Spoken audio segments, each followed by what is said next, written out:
Hello guys. तो एक नया दिन और एक नया कॉन्सेप्ट। तो सीन कुछ ऐसा है कि आज हम चालू करने वाले हैं वो चैप्टर जिसको सब लोग बहुत हल्के में लेते हैं, पर एक्चुअली में जिस साल इसका क्वेश्चन आता है लोगों से नहीं बनता है और 4 नंबर गायब हो जाते हैं। तो आप पीछे देख के समझ ही गए हम कौन चैप्टर पढ़ने वाले हैं, एनवायरमेंटल केमिस्ट्री। तो बेसिकली एनवायरमेंटल केमिस्ट्री के बारे में एक बात समझनी बहुत जरूरी है, इससे हर साल क्वेश्चन नहीं आता। हाँ हाँ हाँ, जाओ जाओ जाओ जाओ, मत देखो, ठीक है। पर याद रखना, तुम्हें नहीं पता होता है किस साल क्वेश्चन आएगा। समझो, कुछ ऐसा तो है नहीं कि सर 3 साल में हम एक बार देंगे। भैया इस साल नहीं आया तो सकता अगले साल आए, अगले साल नहीं आया तो उसके अगले साल आएगा। तो मतलब ऐसा कोई कंफर्म नहीं है कि भाई इस साल जो पेपर है उसमें ये क्वेश्चन नहीं आएगा, ठीक है। पर नहीं भी आ सकता है, ऐसा वाला केस है, ठीक है। जैसे आप केमिकल बॉन्डिंग पढ़ते हो तो केमिकल बॉन्डिंग में क्या है, श्योर है कि क्वेश्चन आता ही है। पर एनवायरमेंटल के साथ ऐसा कुछ नहीं है कि श्योर है ही नहीं, एडवेंचर है, सरप्राइज है, कभी भी आ सकता है। पर ये याद रखना, जिस साइज से क्वेश्चन आता है वो क्वेश्चन ऐसा होता है कि आप 5 से 10 सेकंड में 4 नंबर लेके आगे निकल लोगे।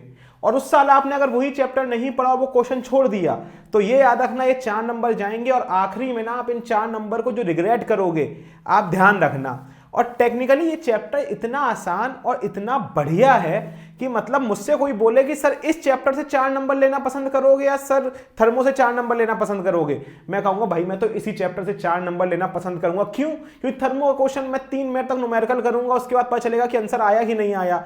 यहां 5 सेकंड में पता लग जाएगा कि आंसर आया कि नहीं आया, और अगर आ गया तो सीधे 4 नंबर लो और नहीं आया तो छोड़ो। बात समझ में आ रही है कि नहीं आ रही है? तो इसी बात पे अपन चालू करते हैं एनवायरमेंटल केमिस्ट्री। तो नाम से ही आपको समझ में आ रहा होगा किसके बारे में बात करने वाले हैं। एनवायरमेंट पे जो हमारे केमिकल इंपैक्ट्स पड़ते हैं डिफरेंट डिफरेंट रिएक्शंस की वजह से, पॉल्यूशन की वजह से, उनके बारे में आज हम बात करने वाले हैं, उनको समझने वाले हैं। तो टेक्निकली अगर आप एक जिम्मेदार नागरिक हो, एक अच्छे इंसान हो जो कि नेचर के प्रति थोड़ा जागरूक है और उसकी प्रोटेक्शन करना चाहता है, तो उसके लिए ये चैप्टर मोर देन केमिस्ट्री इसलिए जरूरी है कि आपको पता होना चाहिए कि कौन सी चीज एनवायरनमेंट के लिए करनी अच्छी है, कौन सी चीज एनवायरनमेंट के लिए करनी खराब है। तो इसी बात पे चालू करते हैं अपन एनवायरमेंटल केमिस्ट्री, और आ जाओ। तो देखो, सबसे पहले एनवायरमेंटल केमिस्ट्री में बड़ी बात करते हैं एनवायरमेंटल पॉल्यूशन की। और एनवायरमेंटल पॉल्यूशन पे आने से पहले थोड़े हम छोटे हो जाते हैं, डाउन टू अर्थ, ठीक है। तो सबसे पहले बात करते हैं एनवायरमेंटल पॉल्यूशन की। वो कह रहा है क्या होता है एनवायरमेंटल पॉल्यूशन। तो देखो, एनवायरमेंटल पॉल्यूशन को एक बार देखते हैं, आ जाइए। Pollution of physical and biological components of the earth atmosphere systems to the point that regular environment processes are harmed is known as environmental pollution। क्या मतलब हुआ इसका? इसका एक सीधा सा मतलब हुआ कि भाई एक साइकिल चल रही है, एनवायरमेंट और एटमॉस्फेयर नेचर की एक साइकिल चल रही है, ठीक है। उस लेवल तक अगर आप पॉल्यूशन नहीं क्रिएट कर रहे हो जहां पे वो साइकिल डिस्टर्ब हो, तो वो नेचर के लिए पॉल्यूशन नहीं है। पर अगर आप उस लेवल तक पहुंच गए जहां पे आपने नेचर के नेचुरल स्पॉन्टेनियस रिएक्शंस को रोक दिया या उनको हार्म कर दिया या उनकी साइकिल ब्रेक कर दी, तो उस टाइम पे आप जो भी चीजें कर रहे हो और जो चीजों की वजह से वो साइकिल टूट रही है, उन्हें ही कहते हैं एनवायरमेंटल पॉल्यूशन। बात समझ में आया? कोई दिक्कत? जैसे फॉर एग्जाम्पल आपने क्या किया है, अपना एक दिन का एक शेड्यूल बना रखा है पढ़ने के लिए, ठीक है। उस शेड्यूल में आपने कहा भाई मैं आधे घंटे मान लो क्रिकेट खेलूंगा। आप क्रिकेट खेल रहे हो आधे घंटे, कोई प्रॉब्लम नहीं है, वो विद इन द शेड्यूल है, आपने बना रखा है खेलूंगा, ठीक है। पर आपने कहा यार मन कर रहा है और खेल लूं, आप 1 घंटे खेल गए, तो वो जो एक्स्ट्रा आप आधा घंटा खेले उसकी वजह से आपके दिन की पूरी साइकिल, पूरा शेड्यूल बेकार हो गया। बस वही चीज नेचर के लिए पॉल्यूशन है, जहां आप एक अपर लिमिट से ऊपर चले जाते हो, ठीक है। चलो, अब वो कह रहा है एक्चुअल में पॉल्यूटेंट्स होते क्या हैं, ठीक है। देखो, वो कह रहा है pollutants are solid, liquid and gaseous component that are present in higher concentration than natural abundance and are formed as a result of human activity and natural events which pollutes atmosphere. क्या मतलब है? वो कह रहा है जो हमारा environment है उसने हर चीज की एक लिमिट सेट कर रखी है। लिमिट सेट करने का मतलब जानते हो कि हाँ इतने तक हम पॉल्यूशन को संभाल सकते हैं। जैसे आप बचपन से बड़ी पढ़ते हुए आए हो कि ऐसे हमारे पेड़ होते हैं, वो CO2 को एब्जॉर्ब करते हैं और हेल्प करते हैं पॉल्यूशन को घटाने में। ध्यान समझना। तो हुआ क्या, धीमे धीमे जब आपने थोड़ी बहुत CO2 प्रोड्यूस करते थे, जैसे पुराने जमानों में चले, जब गाड़ी नहीं होते थे, हम घोड़ा वोड़ा सब ये सब चलते थे, ट्रैवल करते थे, उस टाइम पे CO2 का सोर्स क्या होता था? फैक्ट्रीज नहीं होती थी, सिंपल घर में जो लकड़ी को जला के खाना वाना बन रहा है, यही थोड़ी बहुत चीजें पॉल्यूशन का कॉज है।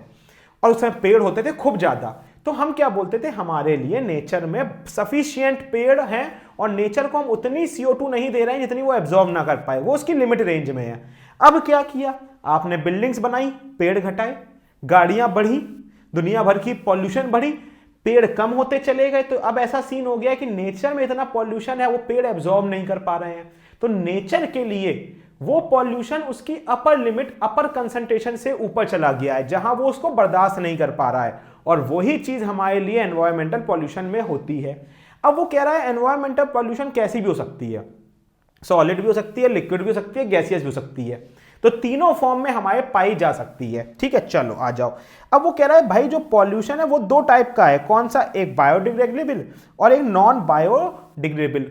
तो दोनों में डिफरेंस क्या है? देखो, बायोडिग्रेडेबल वो सारे पॉल्यूटेंट्स होते हैं जो after some time bacterias, microscopic bacterias और ऑर्गेनिज्म के द्वारा धीमे धीमे डिकम्पोज कर दिए जाते हैं over a period of time. सही है, तो इसको देखो एक बार पढ़ लो। देखो वो क्या कह रहा है, pollutant that are spontaneously broken down by micro organism, micro organism को ही हम बैक्टीरिया बोलते हैं, and are hence harmless to the environment. Paper, foods, veggies, juice, seeds and are the few example of this name, examples to name. ठीक है, क्या मतलब है? वो कह रहा है जैसे पेपर है, ठीक है, जैसे फॉर एग्जाम्पल मेरे पास एक टिश्यू पेपर है, ठीक है। अब होता क्या है, जब मैं आपको पढ़ा रहा होता हूं तो बेसिकली जैसे आप भी कभी लिख रहे होते तो आपके हाथ में पसीना आता है, वैसे जब मैं लिख रहा होता हूं तो इस पेंसिल पे थोड़ा सा पसीना आता है, तो मैं इसको साफ करता हूं, मैंने अपने हाथ साफ किए ऐसे, और मैंने क्या किया, इसको फेंक दिया। अब आजकल हाथ धोने से ज्यादा या प्रॉपर एक तौलिया यूज करने से ज्यादा लोग क्या यूज करने सके हैं, टिश्यू पेपर। क्यों? इजी टू यूज, बेसिकली सारा खेल ईज का है, इजी टू यूज। देखो मैंने किया साफ और रख दिया। ऐसे टॉवल मुझे कैरी करनी पड़ती है, ठीक है, पर आज ही ये एक्चुअल में हो रहा है क्योंकि मेरे पास मेरा रुमाल घर भूल आया हूं, मेरी दूसरी जीन्स में था, ठीक है, वो मैं घर भूल आया, ठीक है, तो बेसिकली मैं इसको यूज कर रहा हूं। अब मैंने क्या किया, ये टिश्यू पेपर लिया और इसको डंप कर दिया। क्या ये टिश्यू पेपर गंदा हो गया? अभी इतना गंदा नहीं हुआ, मैं एक दो बार और यूज करूंगा, फेंक दूंगा। तो ये क्या टेक्निकली है तो एक तरह का पॉल्यूशन ही ना। क्यों पॉल्यूशन है? मैंने इसके लिए पेड़ काटे, ठीक है, पेड़ से ये बना है और मैंने एक बार यूज किया, इसको फेंक दिया, अब ये कहीं ना कहीं जाके डंप हो जाएगा, तो है तो पॉल्यूशन, मानते हो बात को।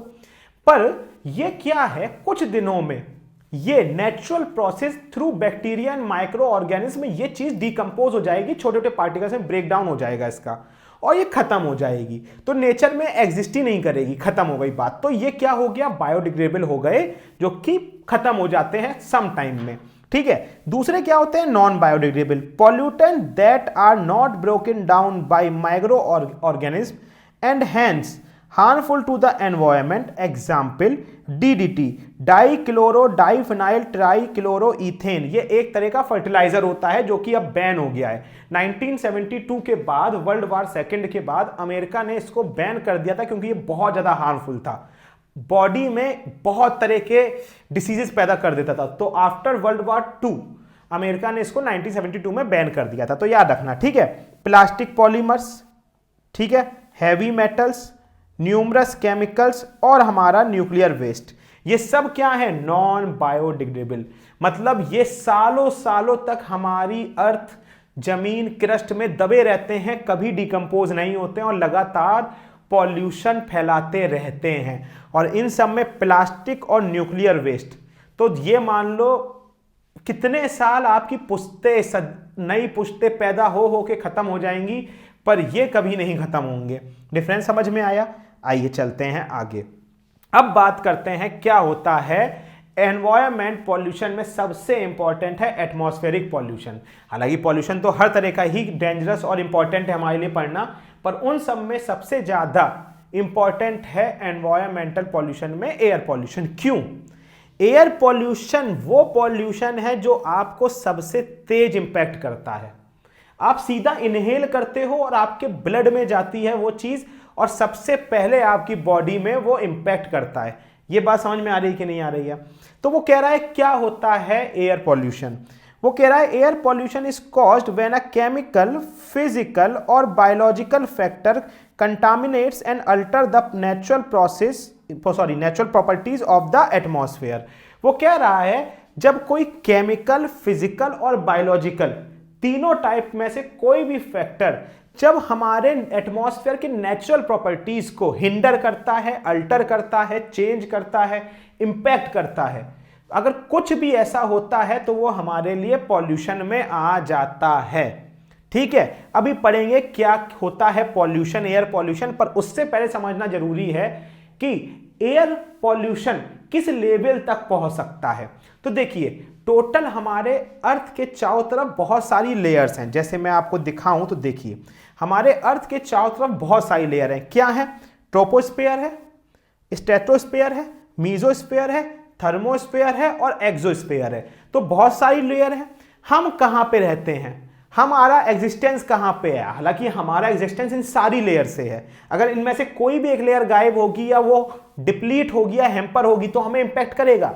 पर एक्चुअल में हमारा मतलब किस लेयर से है? हमारा मतलब है केवल और केवल सबसे ज्यादा एटमॉस्फेयर से, जो कि हमारा है ट्रोपोस्फेयर। ट्रोपोस्फेयर को अगर आप देखोगे तो ट्रोपोस्फेयर वो स्फेयर है जो कि हमारी अर्थ के क्रस्ट से, जहां पे आप अभी खड़े हो वहां से 20 किलोमीटर ऊपर तक चले जाओ। कितने ऊपर तक? 20 किलोमीटर तक ऊपर तक चले जाओ तो वो हमारा ट्रोपोस्फेयर कहलाता है। स्ट्रेटोस्फेयर क्या है? अगर 20 किलोमीटर से 50 किलोमीटर की रेंज में आप जाओगे तो वो क्या कहलाता है? स्ट्रेटोस्फेयर कहलाता है। ऐसे ही मीजोस्फेयर क्या है? 50 से 85 के बीच में हमारा होता है मीजोस्फेयर, और 85 से ऊपर 500 किलोमीटर तक हमारा क्या होता है? थर्मोस्फेयर, और 500 से ऊपर हमारा क्या होता है? पूरा स्पेस है वो होता है हमारा क्या? एक्सोस्फेयर। मतलब the last shell, the last shell का मतलब द लास्ट पार्ट या the last radius of the earth which separates us from the space is known as exosphere। ठीक है, तो बेसिकली हमारे लिए सबसे इंपॉर्टेंट है ट्रोपोस्फेयर और स्ट्रेटोस्फेयर। क्या होता है troposphere? The lowest layer of the atmosphere in which human and other species dwell. Dwell का मतलब होता है जहां आप एग्जिस्ट करते हो, आपकी जिंदगी, आप जहां पैदा होते हो, आप जहां की सांस लेते हो, जो आपको डायरेक्टली इंप्लेक्ट करता है, जहां पर रहते हो, वो चीज होती है ड्वेल। तो वो कह रहा है ट्रोपोस्फेयर वो लेयर है जहां पे सारे ह्यूमंस का एग्जिस्टेंस है। सिंपल। वो कह रहा है उसके बाद स्ट्रेटोस्फेयर क्या है? This layer lies just ever the troposphere. The stratosphere contains N2O2 ozone, a little amount of water vapour. क्या मतलब हुआ इसका? इसका मतलब हुआ बड़ी कि ये वो लेयर है जो हमारे जस्ट ट्रोपोस्फेयर के ऊपर है। ठीक है, ट्रोपोस्फेयर के ऊपर है तो इसी स्फेयर में हमारा क्या होता है? जो सारी गैसेस नीचे से रिलीज होती है वहां जाके ट्रैप हो जाती हैं। कौन? क्या? Nitrogen, oxygen, ozone, water vapours, ये सारी की सारी हमारी कहां है? स्ट्रेटोस्फेयर में है। समझ में आया?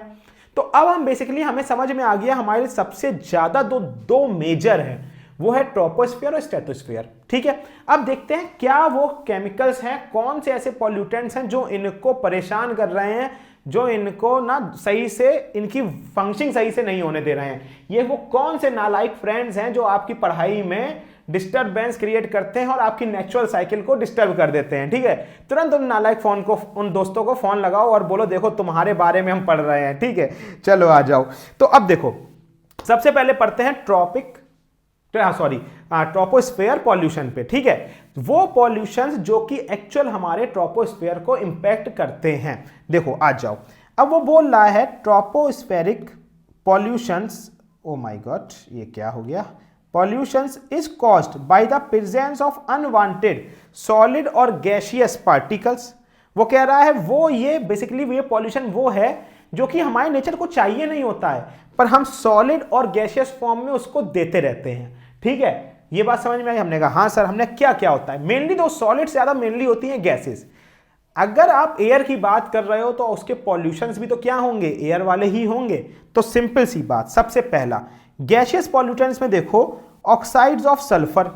कौन कौन से? SO2 और SO3 सबसे मेजर हैं, सबसे मेजर। ठीक है, कहां से आते हैं? Burning of sulphur containing fossil fuels and volcanoes. ठीक है, अब ऐसे इंडिया है, इंडिया के आसपास वॉल्केनो तो है नहीं, जिन जगहों पे वॉल्केनो बहुत ज्यादा, जैसे ब्राजील ये सब जगह हो गई यहाँ वॉल्केनो बहुत ज्यादा है, वहां जब भी सालों में वॉल्केनो एक बार फटता है तो SO2 और SO3 गैस इतनी ज्यादा रिलीज करता है, वॉल्केनो का इंपैक्ट महीनों तक रहता है कि वहां पे ये मेजर कंसर्न हो जाते हैं किस चीज के, पॉल्यूशन के लिए। अब इंडिया में क्या है, फॉसिल फ्यूल्स, जो कि सल्फर कंटेनिंग फॉसिल फ्यूल्स हैं, ये मेजर कंटेंट हैं किस चीज के, हमारे पॉल्यूशन के। वो कह रहा है अफेक्ट्स क्या है भाई, अफेक्ट्स बहुत खतरनाक होते हैं। Respiratory diseases, irritation in eyes and redness. अगर आप पॉल्यूशन में जाओगे तो आप देखना आपकी आंख में इरिटेशन होती है और आप आंख ऐसे ऐसे मलना चालू कर देते हो, ठीक है, या फिर आपकी आंख में ना रेडनेस आ जाता है। तो ये वो वाली रेडनेस नहीं है जो आजकल कैमरा में फंक्शन आ रहा है ना कि आपकी आंख में अगर रेडनेस है तो हम रेडनेस हटा देंगे, ठीक है, वो वाली रेडनेस नहीं है, ये एक्चुअल रेडनेस होती है, ठीक है, और बहुत हार्मफुल होती है आपके लिए, ठीक है। अब आ जाओ ऑक्साइड्स ऑफ किस पे, ऑक्साइड्स ऑफ कार्बन पे।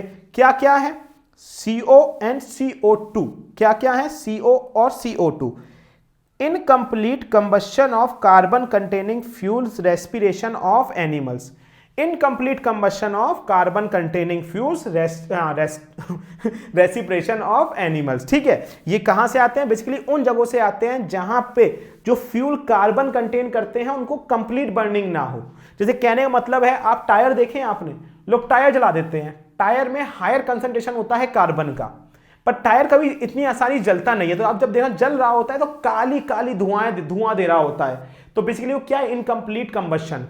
ऐसे ही कभी क्या होता है, कोई भी चीज, जैसे कोई भी कार्बन कंपाउंड है, फ्यूल ही है आपका, पेट्रोल है, आप गाड़ी की सर्विसिंग नहीं कराओगे तो आपका इंजन प्रॉपर वर्क नहीं करेगा। जब वो पेट्रोल को बर्न कर रहा होगा तो पेट्रोल कंप्लीटली बर्न नहीं हो पा रहा होगा, उस समय आप देखना गाड़ी गंदा गंदा काला धुआं देती है। भाई दिख जाए तो तुरंत चालान कटवा लेना, ये लोग हमारे नेचर में बहुत पॉल्यूटेंट्स फैला रहे हैं, ठीक है। तो इसका मेजर इंपैक्ट क्या है, major impact again, CO is highly poisonous to humans. CO is highly poisonous to humans, समझ रहे हो, मतलब बेसिकली ये गैस अगर आप इनहेल करोगे तो नेचर में क्या होती है, पॉइजनस होती है। तो जितना अब ये गाड़ियों में घूम रहे हो ना, ये सब पॉल्यूशन फैला रहा है। इसीलिए यूज पब्लिक कन्वेंस। देखो जाना तो नहीं रोक सकता, आपको स्कूल जाना है, मेरे को ऑफिस जाना है, तो हमें तो आना पड़ेगा। अब मैं साइकिल से आता हूं, ठीक है, या फिर अगर मेरे को कभी कभी कहीं जाना भी होता है तो मैं पब्लिक कन्वेंस यूज करता हूं। उसमें भी सबसे बढ़िया है मेट्रो, बिजली पे चलती है, लोड नहीं है। अगर मेट्रो भी नहीं यूज कर रहे हो तो जो अपनी आजकल CNG वाली बसेस चलती है उनको यूज करो। तो मतलब थोड़ा सा नेचर का ख्याल रखो। अब देखो बिल्कुल मजबूरी है तो गाड़ी यूज कर लो, पर गाड़ी भी यूज कर रहे हो तो उसकी सर्विसिंग करा लो, ठीक है। कुछ तो नालायको तुम और हम नहीं समझेंगे तो फिर कौन समझेगा। क्या फायदा मेरा ये चैप्टर तुमको पढ़ाने का, क्या फायदा तुम्हारा ये चैप्टर पढ़ने का, समझ रहे हो। थोड़ा तो ध्यान रखो यार, ठीक है, साथ में बचाएंगे नेचर को, क्यों टेंशन लेते हो। चलो आ जाओ। अब वो कह रहा है ऑक्साइड्स ऑफ नाइट्रोजन। क्या कह रहा है, ऑक्साइड्स ऑफ नाइट्रोजन। तो कह रहा है क्या होते हैं ऑक्साइड्स ऑफ नाइट्रोजन। हमने कहा सर NO, NO2 और N2O, ये तीनों हार्मफुल ऑक्साइड्स हैं नाइट्रोजन के। हमने कहां से आ रहा है, वो कह रहा है बर्निंग ऑफ फॉसिल फ्यूल्स और लाइटनिंग फ्रॉमना। वही चीज, अधिकतर चीजों की जो जड़ है वो है हमारा फॉसिल फ्यूल।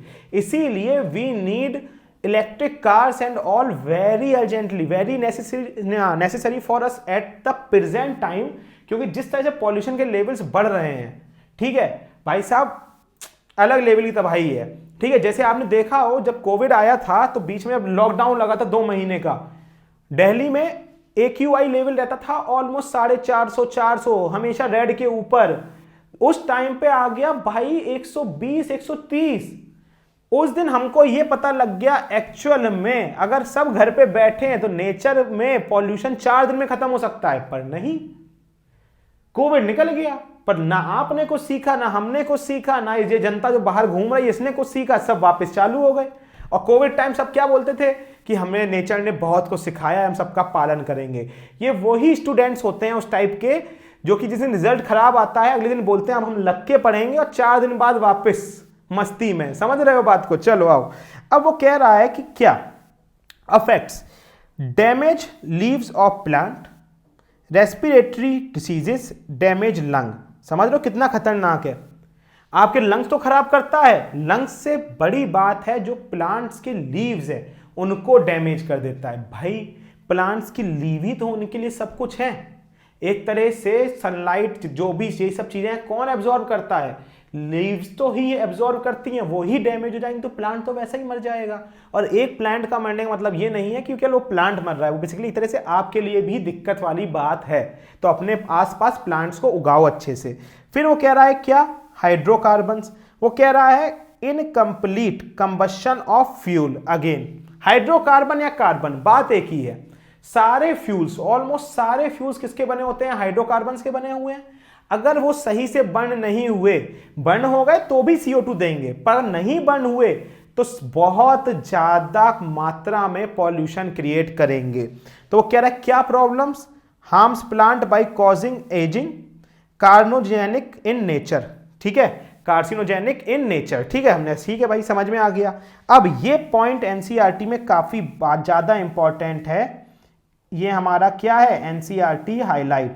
क्या है, एनसीईआरटी हाईलाइट, और काफी इंपॉर्टेंट है। क्या है, वो कह रहा है sir carbon monoxide is mainly released from the exhaust of automobiles. मतलब बेसिकली जो हमारे ऑटोमोबाइल्स हैं वही कार्बन मोनोऑक्साइड या कार्बन डाइऑक्साइड रिलीज करते हैं।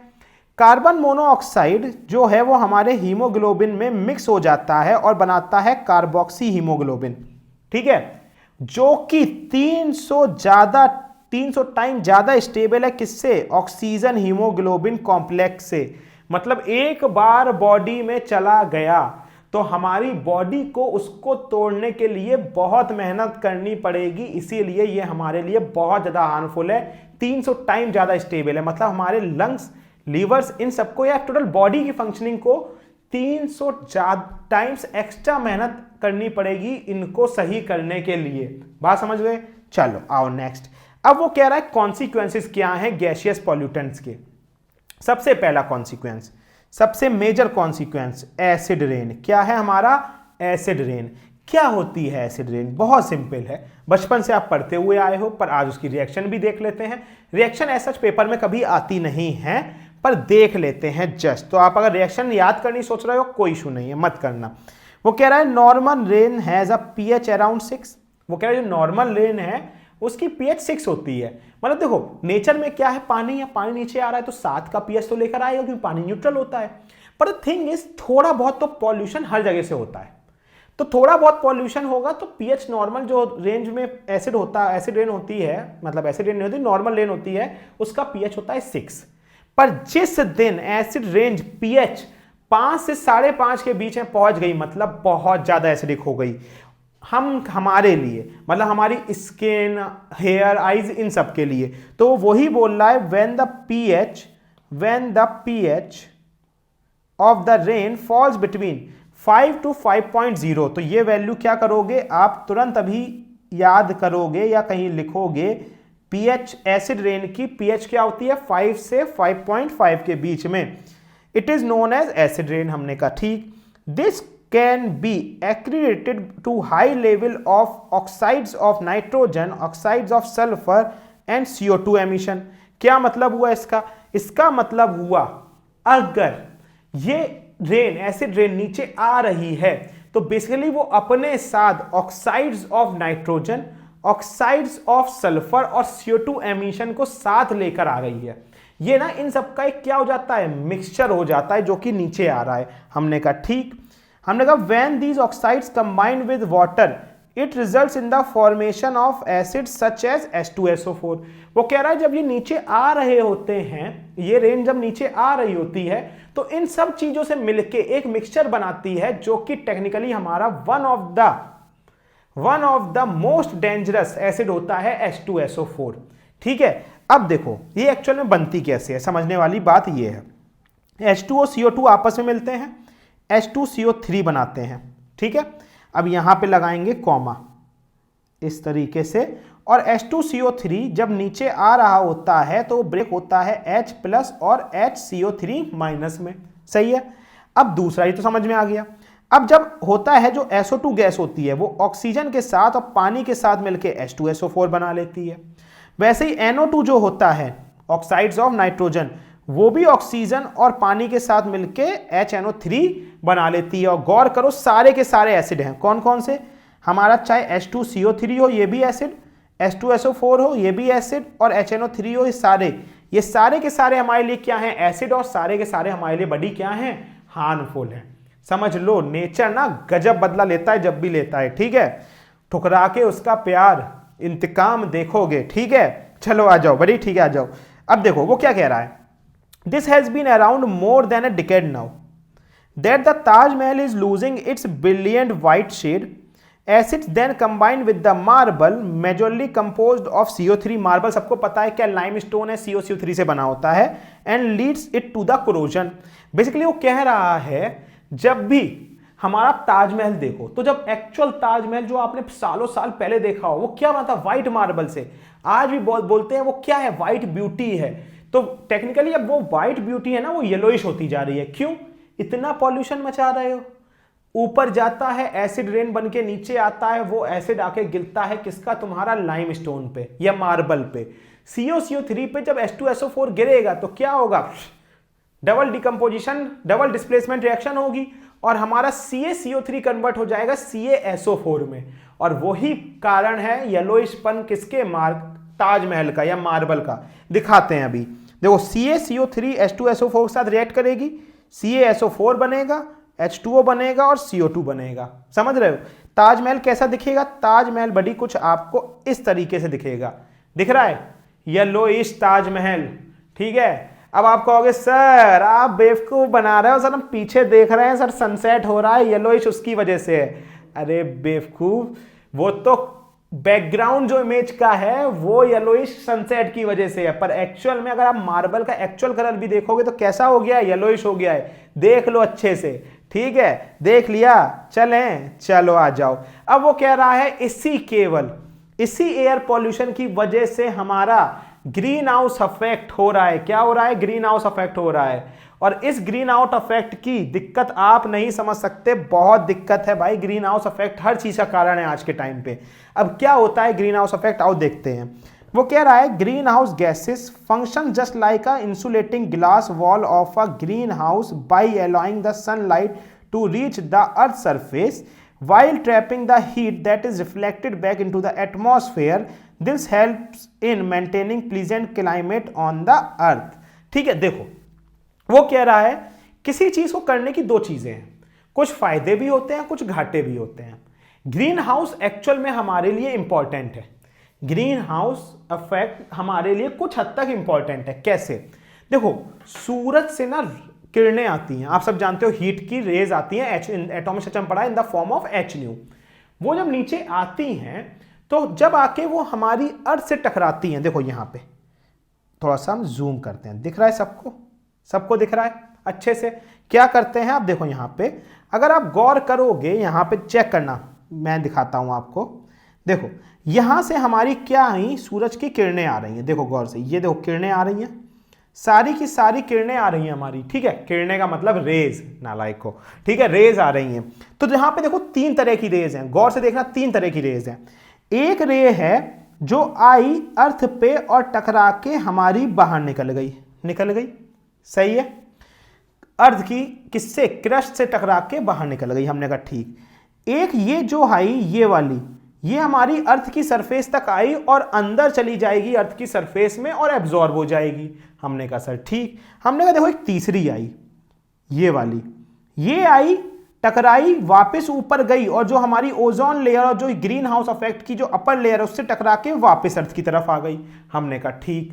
तो देखो यहां पे गौर से, और एक रेज और है पर उससे सच हमें कोई मतलब नहीं है। कौन सी वाली, ये वाली, जो कभी अर्थ तक पहुंची नहीं, बस स्फीयर से टकरा के बाहर पहुंच गई। तो देखो हमें यहां बिल्कुल मतलब नहीं है बाकी रेज से, यहां पे हमें जो सबसे ज्यादा मतलब है वो है इस वाले से। किससे? जो ये आ रही है अर्थ पे टकराई, अर्थ से टकराने के बाद वापस ऊपर गई और टकराने के बाद वापस नीचे आ गई। मतलब बेसिकली अगर मैं आपको एक सिंपल भाषा में बोलूं तो ये वाली जो रे है हमारी, ये ना यहां पे आके हमारे अर्थ के एटमॉस्फेयर में ट्रैप हो गई है। क्या हो गई है? अर्थ के एटमॉस्फेयर में ट्रैप हो गई है बेसिकली। ये बात समझ में आई कि नहीं आई? सिंपल सी आता हूं, समझ में आई?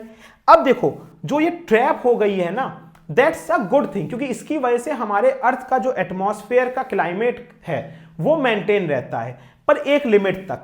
जब पॉल्यूशन ज्यादा बढ़ जाता है तो जो हमारी ओजोन लेयर है वो डिप्लीट हो जाती है, वो मैक्सिमम एंट्री दे देती है किसको? हार्मफुल यूवी और अल्ट्रावायलेट रेस को या इंफ्रारेड रेस को वो क्या देती है, एंट्री दे देती है।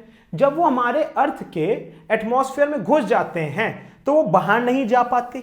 क्यों? क्योंकि टकरा के अंदर ही रह जाते हैं। एंट्री बहुत ईजी हो गई है, या तो एंट्री ना मिले, जैसे इस वाले केस में यहां पे देखो उसको एंट्री ही नहीं मिली थी, तो कोई बात नहीं इसका। पर अगर यहां से ये छेद खुल गया, ओपन हो गया, तो क्या होगा, यहां से इनकी एंट्री हो जाएगी। और जब ये भी अंदर आ जाएंगे तो टेम्परेचर जो मेंटेन था वो किसकी तरफ जाने लगेगा, हाई की तरफ। तो बेसिकली होगा क्या, जो हमारे अर्थ का टेम्परेचर है, जो हमारे अर्थ का टेम्परेचर है वो लगातार क्या होने लगेगा, इंक्रीज होने लगेगा। तभी आपने गौर किया हो आजकल सर्दियां छोटी हो गई हैं, गर्मियां ज्यादा टाइम चलती हैं, और जब गर्मियों का एक्चुअल सीजन आता है तो हवा टाइट हो जाती है और गर्मियां भयंकर होने लगी हैं। कहने का मतलब क्या है, कहने का मतलब है आजकल गर्मी सर्दियां कितने महीने होती हैं, दिसंबर मिड में चालू होती हैं और मैक्सिमम फरवरी मिड तक खिंच गई तो चल गई, वरना वो भी खत्म। 2 महीने और 10 महीने क्या रहती है, हमारी गर्मियां रहती हैं। वरना पहले के टाइम जब हमारे पापा लोग बताते हैं या जब दादा से हमारी बात होती थी तो दादा बताते थे भाई मेरे दिवाली के टाइम से, मतलब अक्टूबर के मिड या अक्टूबर के एंड से सर्दियां चालू हो जाती थी। पूरा नवंबर, पूरा दिसंबर, पूरा जनवरी, पूरा फरवरी और मार्च के मिड में जाके सर्दियां कम होनी चालू होती थी। मतलब 5 महीने तो रहती थी, और गर्मियों में भी इतनी गर्मी नहीं रहती थी इतनी आज के टाइम गर्मी रहती है। तो बेसिकली हो क्या रहा है, अर्थ का टेम्परेचर बढ़ रहा है। आप बोलोगे सर हमको क्या मतलब अर्थ का टेम्परेचर बढ़ रहा है, मेरे यहाँ एसी लगा है। सर हमारे यहाँ तो सर एसी लगा है, हमको मतलब नहीं है।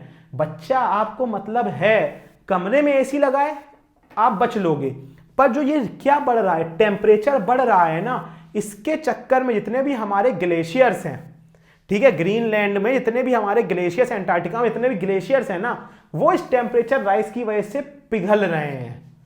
पिघलने की वजह से ही ओशियन के लेवल बढ़ रहे हैं और पूरा नेचुरल सिस्टम जो नेचर का प्रोसेस है, सिस्टम है, वो डिस्टर्ब हो रहा है। तो आप तो एक छोटा सा इंपैक्ट देख रहे हो, सर हमको क्या है, सर हमारे पास तो सर ठहरा एसी, वो ये वोल्टास का सर ये चल गया, अपने को लोड नहीं है। लोड है बड़ी, बहुत बड़ा लोड है। ठीक है, तो ये चीज हमको समझ में आई, क्या हुआ ग्रीन हाउस। चलो चलें आगे, चलो अब देखो वो कह रहा है ग्रीन हाउस की वजह से 2 चीजें हो रही हैं। ग्रीन हाउस की वजह से सबसे पहली जो चीज हो रही है वो है ग्लोबल वार्मिंग, और दूसरी है ग्रीन हाउस गैसेस। क्या है ग्लोबल वार्मिंग, जो जस्ट अभी आपको मैंने समझाया कि जो आपका टेम्परेचर बढ़ रहा है। The rise in temperature due to trapping of heat is green house gases by green house gases and the earth surface is called global warming. समझ में आई बात। जो हमारी ये जो गैसेज हैं जो ट्रैप हो जा रही हैं, इन्हीं कहते हैं ग्रीन हाउस गैसेज। क्योंकि जब आपका हीट बढ़ती है तो जो एटमॉस्फेयर में गैसेज हैं, चाहे वो इनर्ट भी हो, तो टेम्परेचर बढ़ने की वजह से वो आपस में रिएक्शन करना चालू कर देती हैं। ठीक है, और जब वो आपस में रिएक्शन करना चालू कर देती हैं तो बेसिकली वो हमारी ओजोन लेयर और इन सब के लिए बहुत हार्मफुल हो जाता है। और उसकी वजह से जो हमारा ओजोन लेयर डिप्लीट हो रही है, उसकी वजह से मैक्सिमम अर्थ की रेज सन की रेज अर्थ पे आके स्ट्राइक कर रही हैं, जिसकी वजह से उसका टेम्परेचर बढ़ रहा है। उसी को कहते हैं ग्लोबल वार्मिंग। कौन सी होती है green house effect gases? CO2, methane, CFC। CFC क्या होता है? क्लोरोफ्लोरोकार्बन्स। जी ये एक्चुअल में आज के टाइम पे तो बंद हो गई हैं, पर जो पुराने एसीज अभी भी चला रहे हैं लोग, या फिर पुराने टाइम पे जो फ्रिज, बेटा बड़ी फ्रिज और एसीज होते थे, उनमें एज अ रेफ्रिजरेंट CFC ही डाला जाता था। तो क्लोरोफ्लोरोकार्बन्स वहां से निकलता है। ओजोन, वाटर वेपर्स, N2O, ये सारी की सारी हमारी क्या है, ग्रीन हाउस गैसेज हैं। ठीक है, सबको समझ में आया। अब वो बोल रहा है कि इन सब में अगर बात करें तो कौन सी ऐसी गैस है जिसकी वजह से सबसे ज्यादा हमारी ग्लोबल वार्मिंग हो रही है? तो सबसे बड़ा फैक्टर है बड़ी हमारा CO2। ये हमारी NCERT की इंपॉर्टेंट हाईलाइट है, याद रखना। ये क्वेश्चन कभी आ जाए तो याद रखना, वो पूछ ले among which of these is the major contribution of greenhouse gases in global warming, तो आप सीधा बोलोगे the major contribution towards global warming is CO2। क्या बोलोगे? द सबसे बड़ा जो गैस है ग्रीन हाउस वो है हमारी CO2। सबको समझ में आ गया? सबको समझ में आ गया। चलें आगे, चलो। सो गाइज अब हम क्या देखते हैं, अब हम देखते हैं कि हमारे जो पार्टिकुलेट पॉल्यूटेंट्स हैं कितने टाइप के हो सकते हैं। तो हमने उनको क्या किया है, 2 मेजर कैटेगरीज में उनको ब्रॉडली हमने डिवाइड कर दिया है। जो पहली कैटेगरी है वो हमारी कौन सी है, वो है वाइबल्स, ठीक है, और दूसरे हैं नॉन वाइबल्स। आपको देख के ही समझ में आ जाएगा जो वाइबल्स होते हैं वो थोड़े नेचुरली ऑकरिंग वाली चीज़ें होती हैं, जैसे हमारे बैक्टीरिया, फंगी, एल्गी और मोल्ड्स। और आप देखेंगे जो नॉन वाइबल वाले हैं वो थोड़े कैसे हैं, smoke particulates, dust, fumes and mist. तो आप यहां से समझ जाओगे कौन से ज्यादा हमारे लिए खतरनाक है। नॉन वाइबल हमारे लिए ज्यादा खतरनाक है, ठीक है। तो अब आप ये देखो, समझो मेरी बात को। तो अगर बेसिकली अब यहां सबसे ज्यादा समझने वाली बात कुछ है तो वो ये है, सबसे खतरनाक अगर कोई चीज है तो वो है स्मॉग। अब स्मॉग होता क्या है, खासकर स्मॉग सर्दियों के सीजन में आप ज्यादा देखते हो। स्मॉग होता है जो हमारा पॉल्यूशन स्मोक होती है, वो स्मोक जब भी हमारी फॉग के साथ मिक्स हो जाती है तो वो बनाती है स्मॉग। अब स्मॉग भी केवल एक सिंपल स्मॉग नहीं होता है, स्मॉग भी बहुत डिफरेंट टाइप्स का होता है। देखो आ जाओ, अगर चलें हम टाइप्स ऑफ स्मॉग में, तो सबसे पहला हमारा जो स्मॉग होता है वो होता है क्लासिकल स्मॉग। कौन सा स्मॉग होता है, क्लासिकल स्मॉग। क्लासिकल स्मॉग में क्या होता है, जो इसमें हमारी स्मोक, फॉग और सल्फर डाइऑक्साइड ये तीनों मिल जब जाते हैं तो ये हमारे बनाते हैं क्लासिकल स्मॉग। और इसे केमिकली हम कहते हैं रिड्यूसिंग मिक्सचर। इसे हम केमिकली क्या बोलते हैं, रिड्यूसिंग मिक्सचर। तो आपको कोई पूछ दे स्मॉग हमारी रिड्यूसिंग मिक्सचर है या रिड्यूसिंग मिक्सचर वाली स्मॉग है, तो आप समझ जाना क्लासिकल स्मॉग है जिसमें सल्फर डाइऑक्साइड, स्मोक और फॉग मिक्स्ड है, ठीक है। अब आओ, दूसरी है फोटोकेमिकल स्मॉग। कौन सी, फोटोकेमिकल। ये कब होती है, जब हमारे सन की प्रेजेंस में। अब सन की प्रेजेंस से मतलब क्या है, जो सन की लाइट्स आती हैं, सन रेज आती हैं, वो अपने साथ HNO टाइप की हीट लेकर आती हैं। तो सन के इफेक्ट में अनसैचुरेटेड हाइड्रोकार्बन्स और नाइट्रोजन ऑक्साइड जनरेट होते हैं ऑटोमोबाइल से और फैक्ट्री से। वो हमारे क्या बनाते हैं, फोटोकेमिकल स्मॉग्स। और इन स्मॉग्स को हम बोलते हैं ऑक्सीडाइजिंग स्मॉग्स। तो यहां से बड़ी एक बहुत इंपॉर्टेंट चीज निकल के आती है, ध्यान से रखना। जो सबसे इंपॉर्टेंट है वो ये है, जो हमारी क्लासिकल स्मॉग है उसे हम बोलते हैं रिड्यूसिंग स्मॉग या रिड्यूसिंग मिक्सचर, और जो हमारी फोटोकेमिकल स्मॉग है उसको बोलते हैं ऑक्सीडाइजिंग स्मॉग या ऑक्सीडाइजिंग मिक्सचर। तो ये चीज याद रखना, ये क्वेश्चन पूछा जा सकता है इस चैप्टर में, बहुत इंपॉर्टेंट है। इसी से रिलेटेड आपको एक लंदन में बहुत सालों पहले एक बहुत भयंकर हादसा या किस्सा हुआ था जिसमें ऑलमोस्ट 4000 लोग मारे गए थे, वो अभी आपको बताऊंगा एक बार टाइप्स ऑफ स्मॉग देखने के। तो गाइस अब हम देखते हैं कैसे हमारी फोटोकेमिकल स्मॉग बनती है। देखो, तो अगर हम बात करें तो फोटोकेमिकल स्मॉग का सबसे बड़ा मेजर जो हमारा पॉल्यूटेंट या फैक्टर है वो है NO2 गैस, और साथ में हाइड्रोकार्बन जो कि निकलते हैं कहां से, इंडस्ट्रीज से या फिर फॉसिल फ्यूल से। तो बेसिकली NO2 और हाइड्रोकार्बन यही हमारे दो मेजर फैक्टर्स हैं, ठीक है। अब यहाँ पे फॉसिल फ्यूल्स के आगे फैक्ट्री नहीं लिखा है, फैक्ट्री भी लिख लेना, बहुत मेजर रीजन है। अब ये बनती कैसे है, देखो, जो हमारी NO2 गैस है ये ब्रेक हो जाती है किसकी प्रेजेंस में, सनलाइट की प्रेजेंस में, NO और ऑक्सीजन में। यहां पे बड़ी जो ये वाला ऑक्सीजन है, ये ऑक्सीजन हमारा कहलाता है नेसेंट ऑक्सीजन। कौन सा ऑक्सीजन, नेसेंट ऑक्सीजन, ठीक है। ये नेसेंट ऑक्सीजन वो ऑक्सीजन है जो कि अपने साथ बहुत सारी एनर्जी लेकर आता है, और ये एनर्जी जब लेकर आता है तो ये रिएक्ट कर जाता है ऑक्सीजन के साथ और कन्वर्ट हो जाता है O3 में। अब सबसे इंपॉर्टेंट चीज है जो एक्चुअल में NO2 गैस है हमारी, ये नेचर में बहुत डार्क ब्राउन कलर की होती है। तो जब इसका कंसंट्रेशन एनवायरनमेंट में एज ए पॉल्यूटेंट बहुत ज्यादा बढ़ जाता है तो थोड़ी सी हेज टाइप की क्लियर हो जाती है। तो वही यहां पे उसने लिखा हुआ है, the NO2 has a brown colour and higher concentration it can cause haze. सबको समझ में आया। अब वो बोल रहा है जो ओजोन है हमारी, ozone is an excellent oxidizing agent, reacts with hydrocarbon such as methane to form formaldehyde, acrolein और peroxy acetyl nitrate, जिसको हम कहते हैं पैन। क्या कहते हैं, पैन। ये अपना PEN वाला PAN पैन है, ठीक है। तो ये हमारा काफी इंपॉर्टेंट है, याद रखना, peroxy acetyl nitrate, ठीक है। इसको नोट कर लो। क्यों नोट कर लो, क्योंकि भाई साहब ये आपके पेपर में AIPMT 2014 में आ चुका है, इसीलिए इसको हमने आपका NCERT हाईलाइट बनाया हुआ है। तो याद रखना जितने भी हमने आपके NCERT हाईलाइट बनाए हैं ये बहुत इंपॉर्टेंट हैं, और NCERT में जिस जिस लाइन से क्वेश्चन आया है हमने वो भी देखो आपका मार्क कर रखा है। AIPMT 2014 में 12 में इससे क्वेश्चन आया था और 14 में नीचे वाले से क्वेश्चन आया था। क्लियर है? चलें आगे। तो बेसिकली इसी स्मॉग की वजह से एक बहुत मेजर हादसा हुआ था, ये हमने फेंटा फैक्ट में आपके डाला हुआ है। इसका NCERT और कॉम्पिटिटिव एग्जाम से ऐसा कोई आपका लेना देना नहीं है, पर आपके लिए जानना जरूरी है। 2000 में बोल रहे हैं, यूके लंदन में 1952 में एक शहर की फैक्ट्रीज में एक कोल की सप्लाई आई थी। बहुत लो ग्रेड कोल्स थे वो। लो ग्रेड कोल्स का मतलब क्या होता है? जिनमें कार्बन की जगह सल्फर की क्वांटिटी बहुत ज्यादा हो जाती है। तो सीन ये हुआ था, शहर में डिस्ट्रीब्यूशन हो गया था सारी फैक्ट्रीज में एक घटिया दर्जे की लो ग्रेड कोल का। जब फैक्ट्री ने वो कोल जलाया तो सल्फर जला और प्रोड्यूस हुआ हमारी SO2 गैस, जिसकी वजह से वहां पे क्लासिकल स्मॉग पैदा हो गई। आपको पता है जस्ट अभी थोड़ी देर पहले हमने क्लासिकल स्मॉग पढ़ा था, तो उसमें पढ़ा था फॉग, स्मोक और हमारी SO2, अगर तीनों मिक्स हुई तो वो क्लासिकल फॉग बनाती हैं। अगर क्लासिकल फॉग बन गया तो बहुत डेंजरस है। तो क्लासिकल फॉग का हमारा बहुत सारा क्या हो गया था, प्रोडक्शन हो गया था, जिसकी वजह से लंदन में ऑलमोस्ट 4000 लोग मारे गए थे। समझ रहे हो? 4000 लोग। इसीलिए उसको नाम दिया गया था ग्रेट स्मॉग ऑफ लंदन 1952। कितने लोगों को मार दिया उसने? 4000 लोग को। क्यों? क्योंकि लो ग्रेड कोल हमारी जो कि हाई इन सल्फर कंटेंट थी, उसकी वजह से ऑक्साइड्स ऑफ सल्फर पैदा हो गए थे, जिसने किसको बना दिया था? क्लासिकल स्मॉग का फॉर्मेशन कर दिया था। समझ में आया?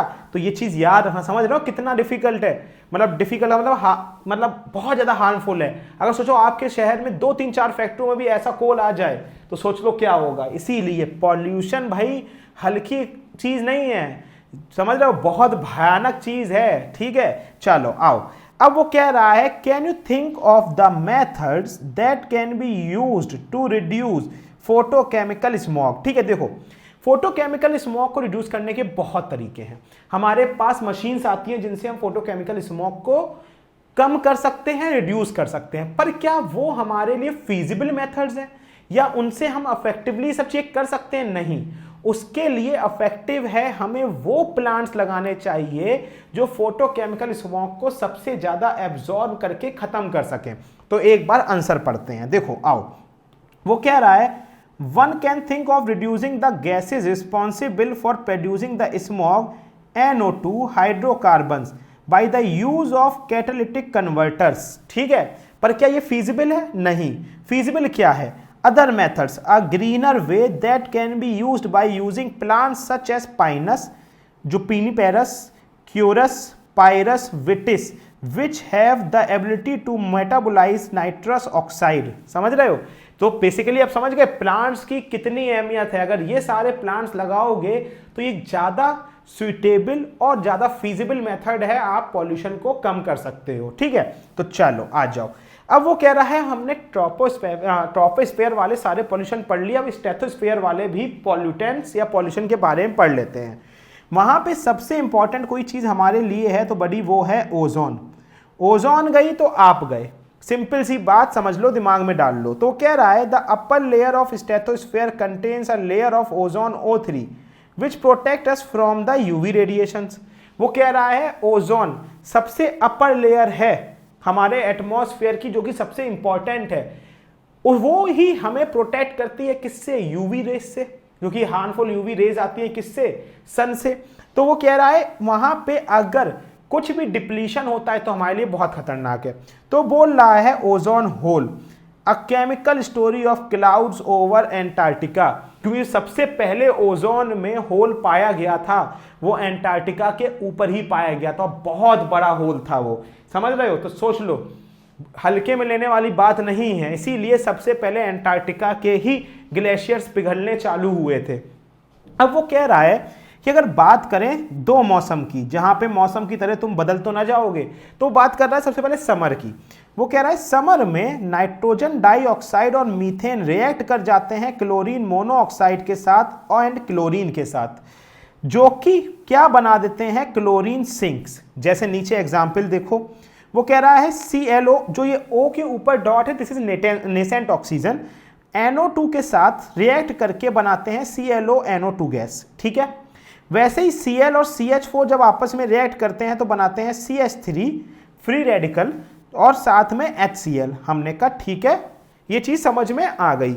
अब वो बोला कि अगर सर्दियों में जाओ, विंटर्स में, तो विंटर्स में होता क्या है आपका, विंटर्स में जो पोलर स्ट्रेटोस्फेरिक क्लाउड्स हैं, which are special clouds formed in Antarctica, provide the surface on which chlorine nitrate formed get hydrolyzed to form hypochlorous acid।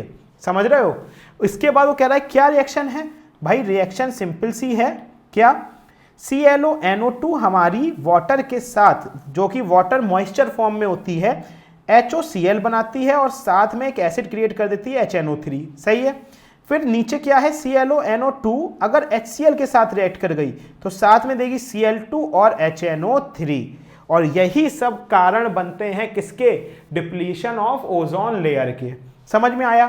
चलो आओ, अब वो कह रहा है एंटार्क्टिका के ऊपर एक हैवॉक क्रिएट हो जाता है। ठीक है, springs in Antarctica brings havoc to the atmosphere due to the formation of nitrous chlorine radical. ठीक है, as the sun heat breaks up the clouds HOCl Cl2 are photolysed by sunlight. ठीक है, बिल्कुल सिंपल है, इसमें को समझाने लायक तो है नहीं। ठीक है, और ये बहुत इंपॉर्टेंट है क्योंकि लास्ट बार क्वेश्चन आया है इससे, इस लाइन से 1995 में AIPMT में। बहुत से तुम तो पैदा ही नहीं होगे 1995 में। अब ये तो हो गई बात भाई हमारी एयर पॉल्यूशन की, पर एयर पॉल्यूशन से भी ज्यादा खतरनाक है हमारे लिए वाटर पॉल्यूशन।